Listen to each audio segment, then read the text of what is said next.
Selamat pagi, salam sejahtera bagi kita semua. Perkenalkan, saya Yeni Taria Beruginting, guru dari SD Negeri 050653 Bukit Lawang, Kabupaten Langkat. Saya adalah peserta Diklat BCKS Angkatan 4 kelas 2 dari Kabupaten Langkat, Provinsi Sumatera Utara. Pada kesempatan ini, saya akan menyampaikan hasil paparan analisis jawaban saya untuk kasus 4 modul 3. Baik, sebelumnya saya akan membacakan kronologi kasus 4 ini. Di perpustakaan sekolah, Rara sedang bertugas sebagai petugas piket kebersihan kelas. Saat sedang merapikan meja, ia menemukan sebuah dompet berisi uang di bawah kursi. Tanpa pikir panjang, Rara mengambil dompet tersebut dan menyimpannya di tasnya. Menganggap itu adalah rezeki nomplok karena tidak ada orang yang melihat. Beberapa saat kemudian, terdengar pengumuman dari Bu Sri, guru pustakawan, bahwa Nina, salah satu siswa kelas lain, kehilangan dompetnya saat membaca buku di perpustakaan. Tari, yang kebetulan berada di perpustakaan sejak awal, melihat jelas Rara sedang mengambil dompet tersebut dan memasukkannya ke tas. Kini Rara menghadapi dilema. Di satu sisi, ia tahu bahwa dompet itu milik Nina dan kejujuran adalah nilai yang harus ditegakkan.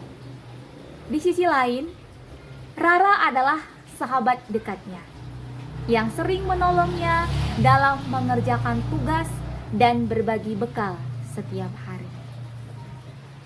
Jika Tari melaporkan hal tersebut atau menegur Rara, besar kemungkinan hubungan mereka akan rusak dan Rara tidak akan bersikap baik lagi padanya.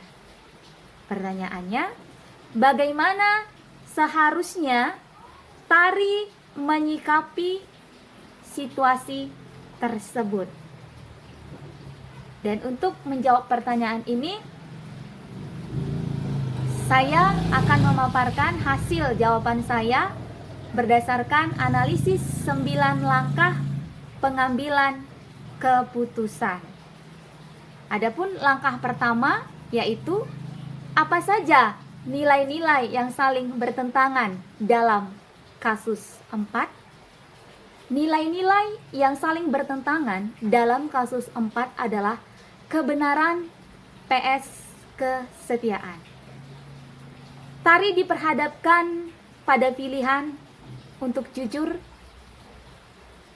melaporkan Rara kepada Bu Sri atau setia melindungi Rara, sahabat dekatnya. Langkah kedua, siapa saja yang terlibat pada kasus 4? Yang terlibat pada kasus 4 adalah Tari, Rara, Nina, dan Bu Sri. Langkah ketiga, fakta-fakta apa saja yang relevan dengan situasi pada kasus 4?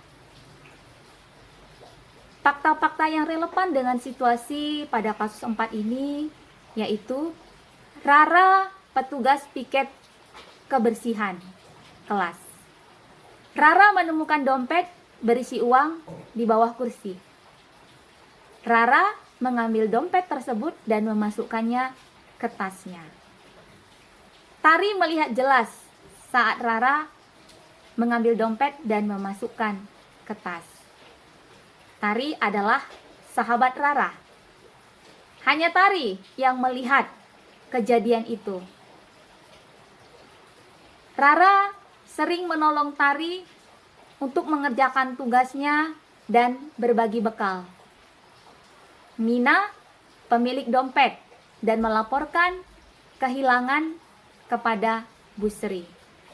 Bu Sri, guru pustakawan yang mengumumkan kehilangan dompet Nina.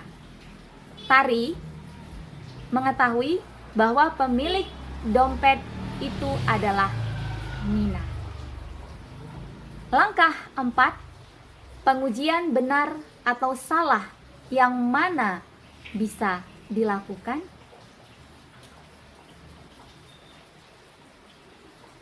Pengujian benar atau salah yang bisa dilakukan adalah yang pertama, uji legal. Mengambil dompet orang lain adalah pencurian dan melanggar hukum. Yang kedua, uji regulasi. Tindakan Rara jelas melanggar kode etik dan kebijakan sekolah terkait integritas dan kejujuran. Yang ketiga, uji intuisi. Hati nurani Tari pasti berkata, mengambil dompet dan tidak mengembalikannya, padahal sudah tahu siapa pemiliknya itu salah. Dompet harus dikembalikan. Yang keempat, uji publikasi. Jika Tari memilih diam dan berita ini sampai ke publik, maka Tari dianggap teman yang tidak jujur dan menjemujikan kejahatan. Orang-orang akan kehilangan respek kepada Tari. Yang kelima, uji panutan atau idola. Tokoh panutan manapun pasti menyarankan untuk jujur, berani menyatakan kebenaran meskipun kepada sahabat dekat. Langkah yang kelima, pengujian paradigma benar lawan benar yang mana yang bisa dilakukan? Jawabannya adalah paradigma kebenaran PS kesetiaan. Tari harus memilih antara menegakkan kebenaran, mengembalikan dompet, atau setia kepada sahabat dekatnya, yaitu dengan melindungi Rara. Langkah yang keenam, prinsip resolusi yang mana bisa dilakukan? Prinsip resolusi yang bisa dilakukan adalah berpikir berbasis peraturan, rule-based thinking. Prinsip ini menekankan bahwa Tari harus mengikuti aturan moral dan peraturan sekolah tentang kejujuran terlepas dari apapun konsekuensinya. Berpikir berbasis hasil akhir, end-based thinking. Prinsip ini mempertimbangkan hasil terbaik untuk semua pihak. Hasil terbaik adalah dompet Nina dikembalikan, Tari menunjukkan integritasnya, dan Rara belajar dari kesalahannya. Berpikir berbasis rasa peduli, care-based thinking. Tari berempati kepada Nina yang kehilangan dompet. Di sisi lain, Tari juga peduli kepada Rara dengan cara membantunya untuk berani mengakui kesalahannya dan mengembalikan dompet. Selanjutnya langkah 7. Adakah opsi lain yang lebih kreatif, adil, dan bijak yang bisa dilakukan? Ya, ada opsi trilema yang lebih bijak daripada sekedar melaporkan Rara atau hanya diam. Tari bisa mengajak Rara untuk berbicara secara pribadi. Tari menjelaskan bahwa ia melihat kejadian itu dan Nina merasa sedih. Tari bisa meyakinkan Rara untuk mengembalikan dompet itu langsung kepada Nina atau melalui Busri. Tari juga mengatakan kalau dia juga bersedia menemani Rara untuk mengembalikan dompet. Langkah ke-8, apa keputusan akhir yang ibu, bapak ambil sesuai dengan analisis kasus 4? Keputusan akhir yang saya ambil adalah memilih opsi trilema. Jika saya menjadi Tari, saya akan mengajak Rara untuk berbicara face to face dan meyakinkan Rara agar mengembalikan dompet Nina. Saya tidak akan langsung melaporkan Rara, karena itu bisa merusak hubungan persahabatan kami. Saya akan mengajak Rara berbicara secara pribadi dengan tenang, agar Rara bisa berpikir jernih dan dapat mengambil keputusan yang benar atas kemauannya sendiri dan meyakinkannya bahwa tindakan ini untuk kebaikan bersama dan Rara tidak hidup dalam kebohongan, tetapi hidup tetap dalam menjaga integritasnya. Dan langkah yang ke-9, pelajaran apa yang ibu bapak dapatkan dari pengambilan keputusan ini, dan bagaimana pelajaran tersebut dapat memperbaiki pengambilan keputusan ibu bapak di kemudian hari. Pelajaran yang bisa saya ambil dari keputusan ini adalah ketika menghadapi dilema moral, tidak selalu harus memilih dua opsi yang buruk. Kita bisa memilih cara lain, cara ketiga yang lebih bijaksana.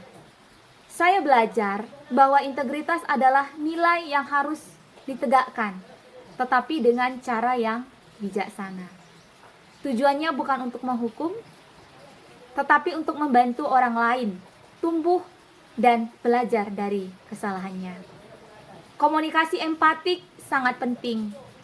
Tidak langsung menghakimi, tetapi memahami perspektif orang lain untuk membimbing mereka ke jalan yang benar dan tetap menjaga integritasnya.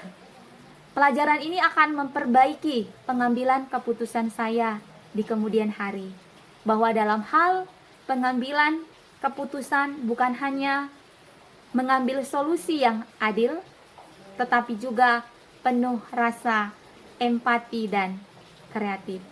Demikian yang bisa saya paparkan untuk 9 analisis pengambilan keputusan dari kasus 4. Semoga bermanfaat. Terima kasih.